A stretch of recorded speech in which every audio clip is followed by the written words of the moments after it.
March 19, 2011, I was involved in a serious car accident. I had a 1% chance of living versus a 99% chance of death. And I'm not supposed to be here, but here I am. The last thing people know is like when they look up an article and links are online, they see my name, critical condition. But thanks to social media, I get to rewrite that narrative and tell my own story.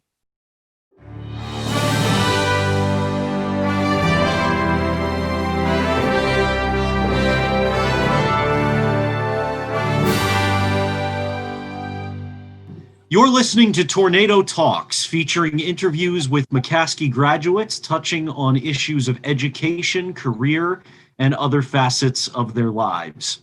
I'm Jeremiah Miller, Coordinator of Alumni Affairs for the McCaskey Alumni Association. You can become a member of the McCaskey Alumni Association by visiting mccaskeyalumni.org. For only $25 a year, members receive our biannual publication, The Alumni Vedette, which keeps McCaskey graduates up to date on the endeavors of McCaskey students past and present. My guest today is a member of the McCaskey class of 2006. He is a sports instructor for the School District of Lancaster and a recent graduate of Millersville University. Again, from the class of 2006, please welcome Ethan Vaughn. Ethan, welcome to the show. Hey, thanks for having me on, Jeremiah. I appreciate it. You're very welcome. Thank you for stepping up to the plate. I put out a little feeler on Facebook to see who would like to chat with me this week, and you were one of the first people to respond. And I first got to know you, Ethan, because you're one of the frequent visitors to the Alumni Center here at McCaskey. For those who don't know, in room 265 McCaskey is the alumni office, and we have sort of a Museum of McCaskey history here, which includes a lot of yearbooks. And you have often come to visit and look through our yearbooks. Could you talk a little bit about why you feel that strong connection to the Alumni Center and maybe why you've decided to come in and do a little research from time to time? Well, my original thing was to get pictures of me, like take my iPhone and take pictures of them. Because I had never had a copy of the pictures when I was a student athlete for football, wrestling, and track. And then the second motivation was to look up certain people, take pictures of them, and send them to those people, like the late Mr. Clyde Brown, the Seconds family. Then there's the Veronis family. There's Chan Paul, Andre Robinson, and many more.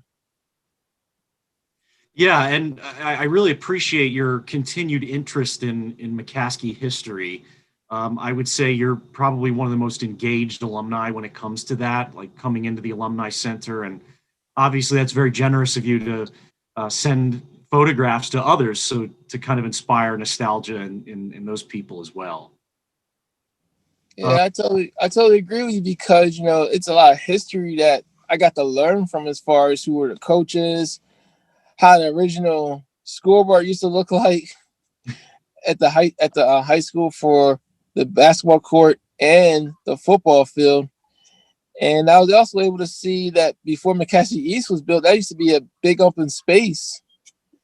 And it's amazing how things have evolved over time, where you get to see certain people who were originally teachers in the School District of Lancaster end up becoming a principal, a leader, or they go off to other places like Irvin Scott.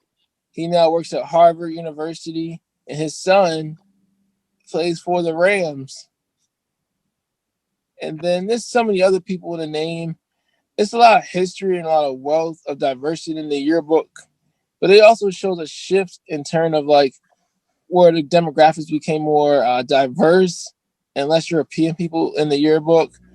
Because I realized that back in the day, it used to be a 50-50 ratio of European people and diverse people.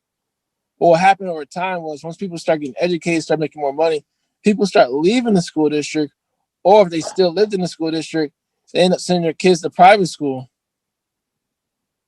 Absolutely. We also, have come to be kind of a refugee capital. That's one reason why Malala Yousafzai spoke here a few years ago. I don't know if you remember that, Ethan, but she was a Nobel Prize winner, and that's one of the reasons she spoke at McCaskey, was to kind of recognize its diversity. And also, obviously, there's been an influx of the Latino population since the 1960s as well. So it hasn't all been that people have left the district. It's also been just the influx of different cultures into the district, which is a great thing. Yeah, I can say from my situation, like most people don't know, I'm mixed with Puerto Rican. Like my grandfather and several other siblings left the island for more opportunities for America because there was more money to be made. There was more rights as far as being a citizen. Because in Puerto Rico, you don't get the full citizenship like a social security, disability, and other things. Even though the U.S. won the war against Spain, and I also realized that I have a lot of Latino family members in the Lancaster County area. Some I found out through Ancestry.com, and other people. One person in particular, I went to high school with her, but we didn't know we were related the whole time. And then I recently found out there was another person I went to high school with, and we were related the whole time. Wow. So, Ethan, I know that you have another Facebook page that you refer to as Ethan Poetic. So that's kind of Yes. another name you use. Could you explain that? Uh, Long story short, I'll answer it in multiple ways. Like I remember seeing Deontay Cherry have his own page when he was a student athlete at J.P. McCaskey High School, and he was popular on there. And then I started doing research on my own history about my last name, but it turns out the Vaughn last name doesn't belong to me. It belongs to the slave masters who brought my ancestors down in Cambridge, Maryland. And what I found out recently this past summer to a person who knew more of the history was they ended up becoming free in either the 1700s or 1800s, and they were actually working with Harriet Tubman during the Underground Railroad. And finally, I'm in the process of changing my last name to that because if I'm gonna like represent myself, I gotta represent myself fully, not a name that's regarded back to slave history. And also, I've seen research done by Muhammad Ali, Malcolm X, where they changed their last names because slavery is a big impact on several generations, and people are claiming names that don't really belong to them because the Vaughn name stands for German heritage, and I took my ancestry DNA test. It shows Irish in me, going back to my great grandfather who used to live in Garden Spot School District. And then finally, it's best to represent who I am as a person, not a last name that doesn't belong to me. Yeah. Have you sent away to have your DNA analyzed? I know. Yes, I My, did. I got that done in 2007. No, 2018. It was a holiday special. I I ended up finding out there were some people who were African Americans that actually I knew in person. It turns out I was related to them. It was just so funny that how it happened. When I found the match, I'm like, I got to email this person on Facebook or tell them in person. And when I told them and showed them the screenshot, they were just amazed. And I yeah. told them how we're possibly related because I looked at the matches and I realized some of these connections go back to Puerto Rico, some of these connections go back to Maryland, Virginia, and Garden Spot School District. The Poetic, though, the last name Poetic, why did you choose that specifically? Let's see. I remember this one day this person who I know for a long time gave me the nickname because I was doing the poetry writing, the spoken word, going to the cafe shop, Franklin Marshall, Millsville University, Philly, New York, Lancaster. And I realized it's a name that's resembles my talent, but also how I represent myself. But also realizing African culture and the other culture, when you have a last name, it represents who you are, whether it's something you're known for. Like, for example, some family members are named Smith, and that can mean locksmith. Some family members in the Amish or Mennonite community are called Stolzfuses, which stands for proud foot. And I can go on and on, but it's just the last name represents who a person is and what they do. And at the same time, it's beyond just talent. It can also represent a person's legacy. Or do you still write poetry, Ethan? Yes, I do. I just got done writing my 10-year anniversary poem as a walking living miracle. I'm going to be honored by Jordan Steffi through a fundraiser event, and I just got done writing it and typed it on paper. Could you share with our listeners what you're referring to when you say your 10-year anniversary? Oh, let's see, March 19, 2011. I was involved in a serious car accident. I had a 1% chance of living versus a 99% chance of death. And I'm not supposed to be here, but here I am, thanks to emergency surgery.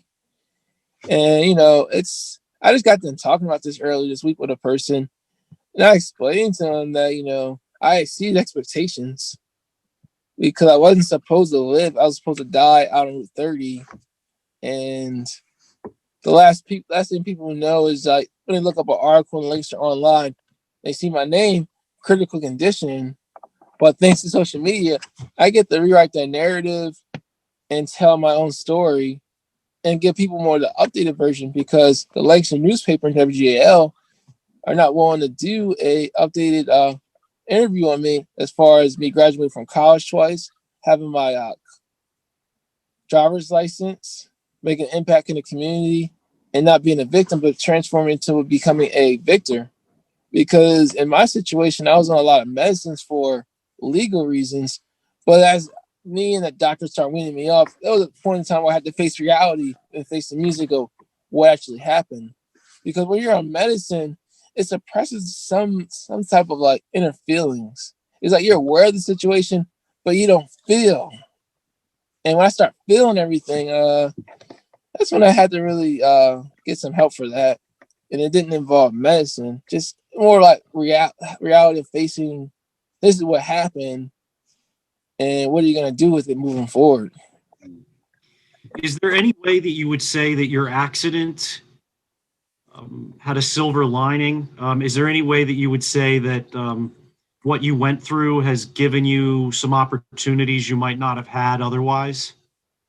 Well, before the car accident, I was supposed to go to hack, take this driving test, and work a different job. But what happened was that car accident happened, and when it comes to recovery, with being in the hospital, rehab, and being on a feeding tube for an additional 5 months, you know, that gap kind of like a recovery was more focused on my health instead of making progress in life. But what ended up happening was once I was able to make the recovery physically, now became the eating part, exercising, and eventually I got a job with the school of Lancaster, got my opportunity with Hack again, passed my driving tests, and been making progress since then. The only situation that I had to really adjust to is this: when student athletes, were looking me up on the internet, like, "Is this really what happened?" And I'm like, "Yeah," because for me, like when I'm at the sports shop, that's like my sanctuary where I can just relate to people. Because I'm a former student athlete for football, basketball. Actually, I didn't do basketball. Actually, I did football, wrestling, and track and field. Basketball was just more of a hobby on the side. And I had to talk to one of my bosses, like, these kids know what happened to me. And the next thing the guy explains to me, I'm inspiration and I inspire people. And this is going to be with you for a long time.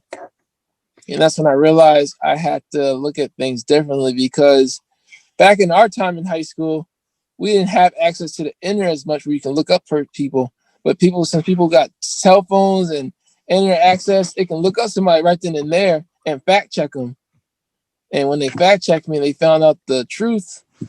But now when they see my social media, now more on what has happened, from the last 10 years, they see all these positive memories I created.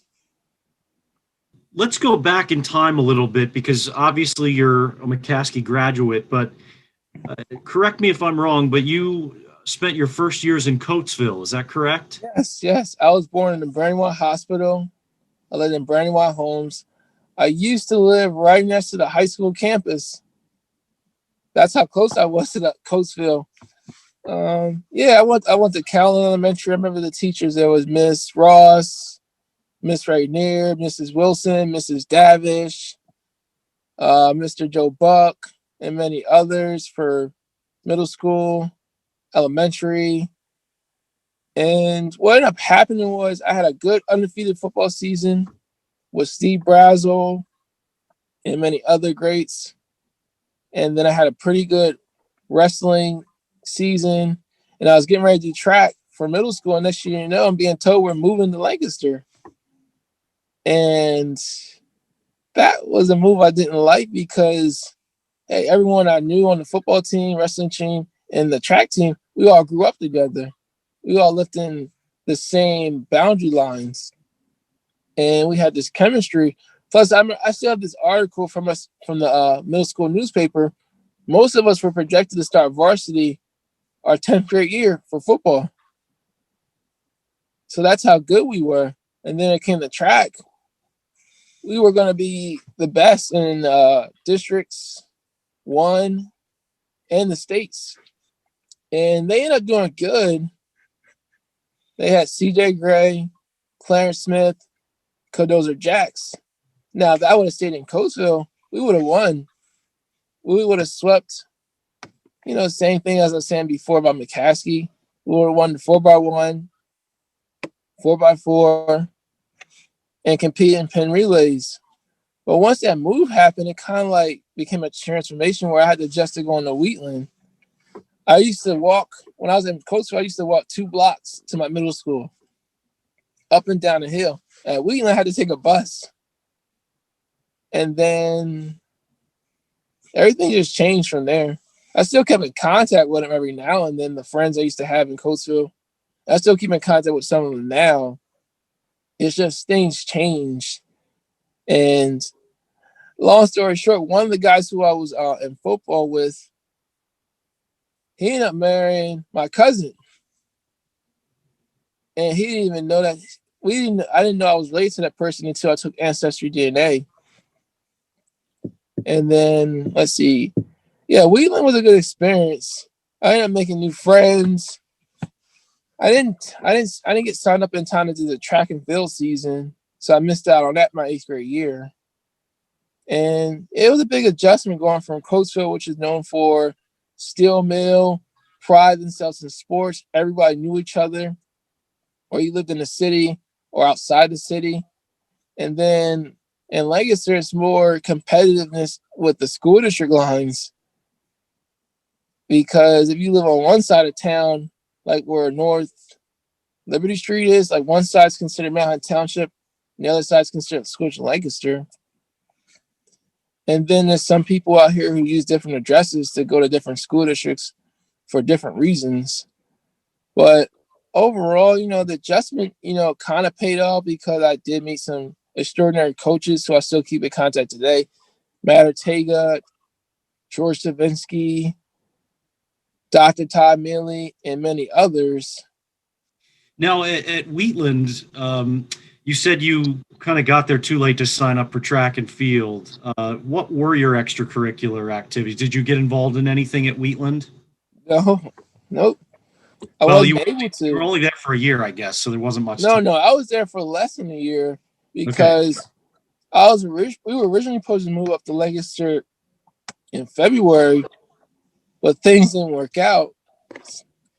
So by the time I did get to Lancaster, March 4, 2001, the track and field team was already signed up, and they already had it locked. So I couldn't do track. Only thing I could do at the school was just basically show up, pass my classes, and just adjust to different Yeah. people, a different environment.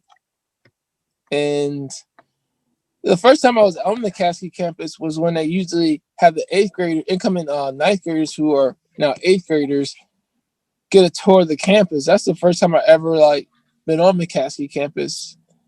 It was Ty Cooper, who was my tour guide. He was a 10th grader at the time.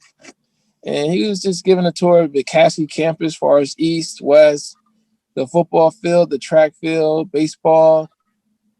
Yeah, I remember that day like it was yesterday. It was a good first impression. And when you first moved to Lancaster, you said you had to be bused to Wheatland. So where did you live in Lancaster? I lived in Lancaster Township. That was in Sterling Place. Oh, okay. Okay. And when you live in Lancaster Township, you have to go to Wheatland. The only exception, you can go to Reynolds, where there has to be a special request or a situation where you were living in the city of Lancaster and you were inside Reynolds School District boundary, but you end up moving somewhere else, which was in a whole different middle school boundary. The only exception to that is you might want to say, I want my child, as a parent perspective or a guardian perspective, I want my child to finish out their middle school academics at this school with their friends that they're familiar with, the teachers they're familiar with, instead of starting all over. And yeah, I lived in Lancaster Township for a long time, and I wasn't used to being in that type of environment either because it's so suburban, and there's no gas. At that time, there was no gas stations except unless you drive on Bean Hill Road to Hershey Avenue, and that was Turkey Hill. But then there was also the Manor Shopping Center. It wasn't until several years later where they created a whole nother shopping center on Bean Hill Road, which is in Penn Manor School District. They have a Sheets there and a bank there and everything else. Because it's right across the street from E.R. Martin. You know, you've talked a lot about sports. Were you involved in any other extracurricular activities while you were at McCaskey? Well, I got recognized for one or two times for good behavior, whether it be for perfect attendance, not being written up for something, or just leading by example for a certain amount of time period during a school marking period. Yes. And it felt good to get that. And I also remember they gave me a Subway gift card. I'd never been to Subway until that time when I used that gift card. That was the first time I ever been inside a Subway. I seen the commercials about Subway, but I never ate there until I got that gift card. I've eaten there way too much. I don't eat there as much because I realize, it helps. I understand that one guy, several other people have their stories of losing weight, which is true. But the problem with that Subway food is that the meats are high in salt from the Yeah. preservatives, additives, and certain seasonings. So therefore, a person's increasing their risk of having high blood pressure and everything else. Right. So I believe, this is what I do. Like, I used to think Chinese food was coming out these stores or restaurants. Turns out that stuff is Americanized Chinese food. In order to get the authentic taste of a culture food, you have to Google up the recipe and go to an Asian market, or any other type of market that represents that culture for the original ingredients and products. Therefore, you get that authentic taste, and you can alter the salt level because Chinese food is high in salt as well because they're using preservatives. Because I looked at the actual ingredient for suey, it comes from a plant. Most plants you eat do not contain high sodium levels. And once I did that, and as far as the research, I realized, all right, I got to reinvent my diet and reinvent my eating habits. So now I no longer eat fast food. No McDonald's, Chick-fil-A, Burger King, Wendy's, no Popeye's chicken, no Golden Corral. It's I just tough, tend, isn't it? it's not tough. It's a more of you gotta write down what you want to do, see yourself doing it, but also replacing those behavior habits. Like if you want to eat something in the middle of something, instead of going to the drive-through, have an apple with you the whole time. Have a Right. piece of celery, or eat something that's more nutritious. Yeah, that's kind of my New Year's resolution too. I just kind of staying away from takeout, which is, kind of hard because right now we want to support people who are doing takeout, but Yeah, uh, I mean, so I have here and there, but I just, it's it is true that when you kind of cook for yourself at home, kind of by default, you're eating healthier. Well, sometimes, but not always. There's some people who are making ramen out of a microwave, like ramen noodles, like put water in that. Right. It's just it goes back to life skills. Like, are we teaching you use how to cook? Are we teaching you how to properly end the conversation instead of just ghost somebody? Are we teaching them the fundamentals of life? Because when an employer sees that, a coworker sees the lack of the life skills, um, things are going to be kind of different in the real world because you can't do the same skills that are like not proficient. You have to be efficient with how your behavior is because that's the difference between making the first impression count or making the first impression not count. Absolutely. Now, Ethan, before you went to Millersville, you attended Hack. Is that right? Yes. Could you talk a little bit about that experience? Oh, I was with Jordan Steffi, and then the car accident happened. Then The car accident happened while you were at Hack. no, it happened before. Well, it happened before Okay. because what happened was originally I had picked up my transcripts for free at the School of Language, which is on South Prince. Had them going back from middle school up to high school, and then the car accident happened, and things got delayed for quite some time. And then when I finally enrolled back to Hack, it was different being in the classrooms between in high school. You get to read the book in classes. In college, well, you got to read that book on your own time, and you're sitting through lecture after lecture, and you got to know how to write. You got to know how to speak with your presentation. And these professors are not doing no favoritism. They're being held accountable by federal law because that law was enforced because back in the day, professors were discriminating against people of color, and that all got changed once laws were enforced. So now a professor could potentially lose their job if they were to do that. But ultimately, what happened at Hack was I ended up going to the one in Lancaster campus on Old Philadelphia Pike, and I would just drive there 4 to 5 times a week. Luckily, I had a free parking pass there, and took my classes there. And eventually, I remember like it was yesterday, going to the academic office. Lori Sonnen says, "I got some great news for you. You have enough credits to graduate from Hack and apply for a transfer." I was like, wow. And then less than a week later, I get approved to transfer over to Mills University. They charge a fee. And then I was working a 10-hour shift up in Effort at this warehouse. Once I got done, I made it to the Giant Center like 20 minutes before the ceremony started. And yeah, Jordan Steffi was there. George Veronis was there. We took pictures there. We went out to eat. The next day, I went back to work. But I still got pictures of those on my Instagram, Facebook. And then once I got approved to transfer to Mills University, it was a much bigger campus as far as meeting with the head department for your major and going to different buildings. Because at Hack, there's 2 buildings. At Millersville, there's at least 10 or more buildings.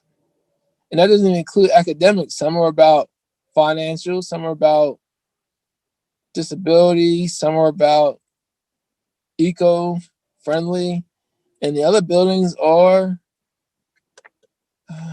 the apartments or those little places for housing for students who are incoming freshmen who have to live there on campus. And things move faster. But I realize, look at Millsville now; it's a medium-sized campus compared to the bigger brands like Penn State, Temple, and many others. Their campus is much bigger and broader, and they're teaching classes by the auditorium levels, well, at least 100 or more. Now you have a certain class that requires less students, then it's going to be in a normal classroom.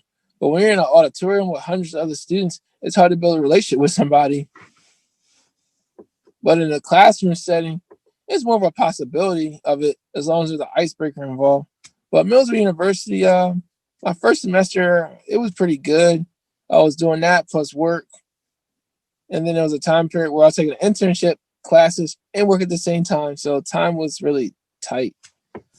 But even with the pandemic for the last two semesters, I took one math class online for the spring of 2020 semester, along with the documentary 2 class. Passed both of them, and then for my internship, I had to do it again. I had to do 240 hours worth, plus take another math class online. And I passed it. And the most memorable moment was filling out that application for graduation through PDF, send it to my academic advisor, who sent it to a whole bunch of people. And then once I got approval with my journal log that I sent to the learning center, no, career learning center at Millersville, she said everything's been approved, and I forwarded that email to my academic advisor. He said he's going to give me the satisfactory grade.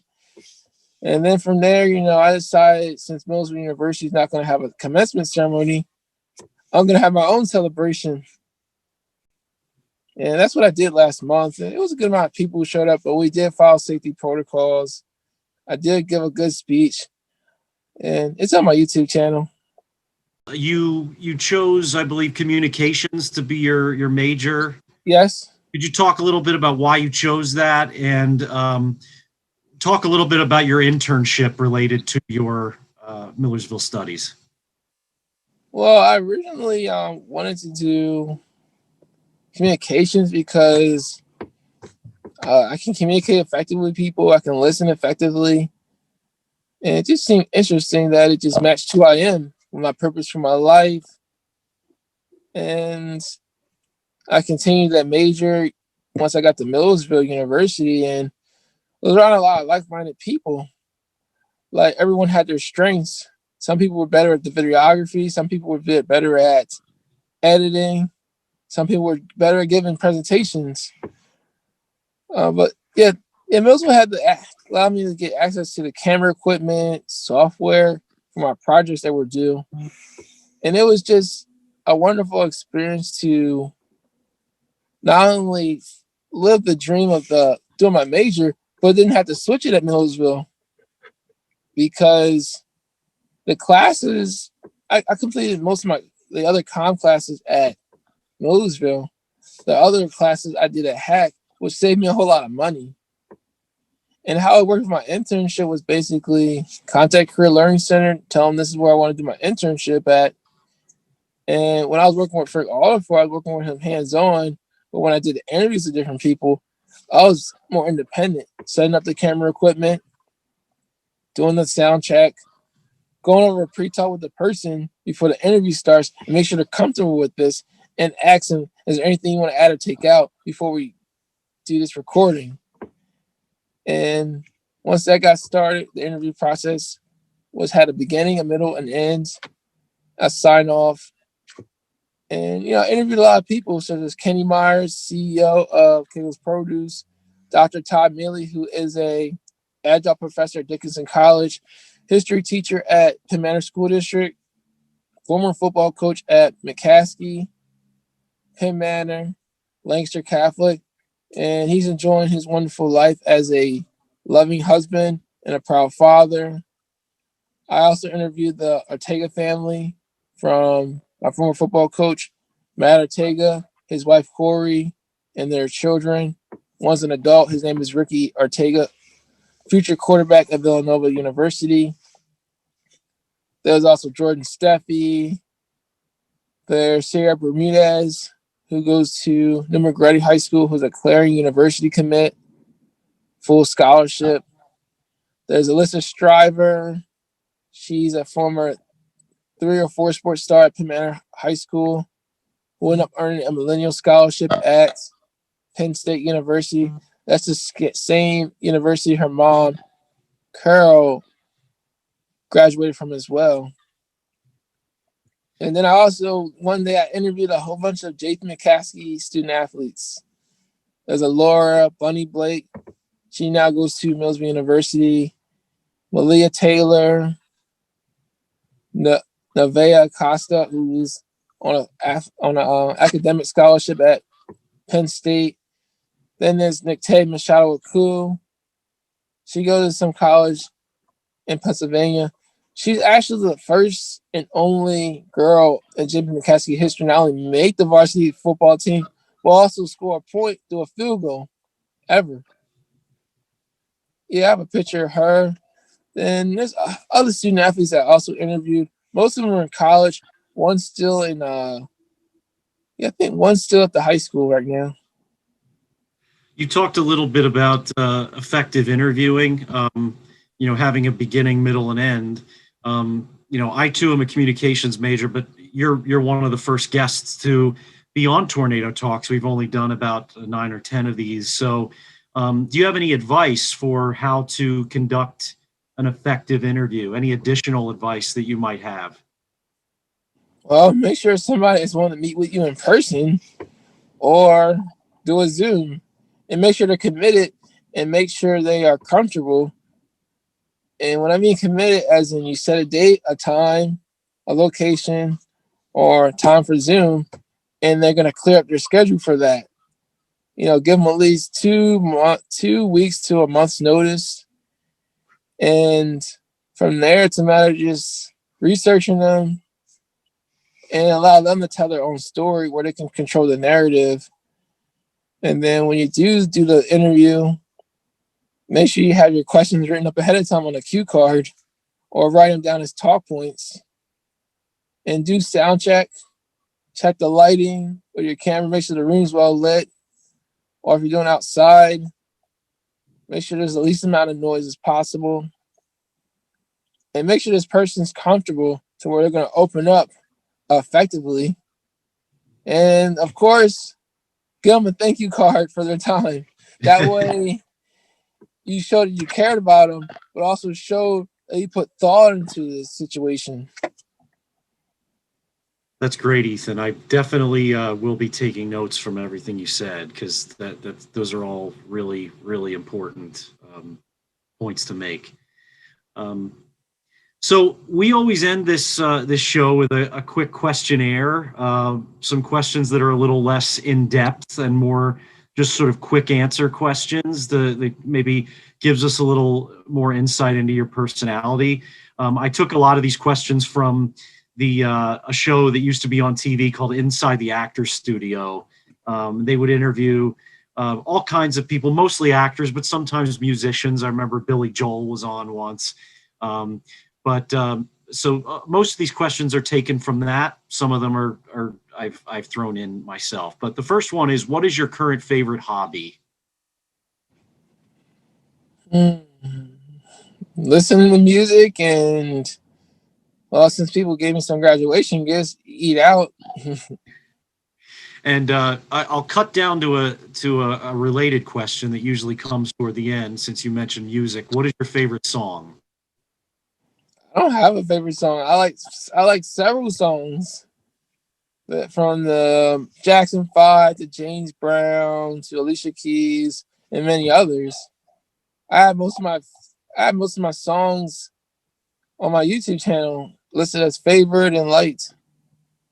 But I do make sure there's no cussing, no degrading of women, and of course, not talking about things I don't do, such as drugging or being in some club. Because I'll just be honest with you, the only club I ever been inside of was the Boys and Girls Club, If and then of course the you, Hamilton that's Club. the one. Yeah. And what profession other than your own would you like to attempt? Besides television, Yes. oh boy, I gotta think about that. I thought about music, just more like being an independent artist, but I also realized you're betting on yourself. But to be more realistic, maybe be an athletic director, Mm-hmm. maybe be a trainer. Mm-hmm. Um, Um, that's as far as I can go for now because I didn't see that coming.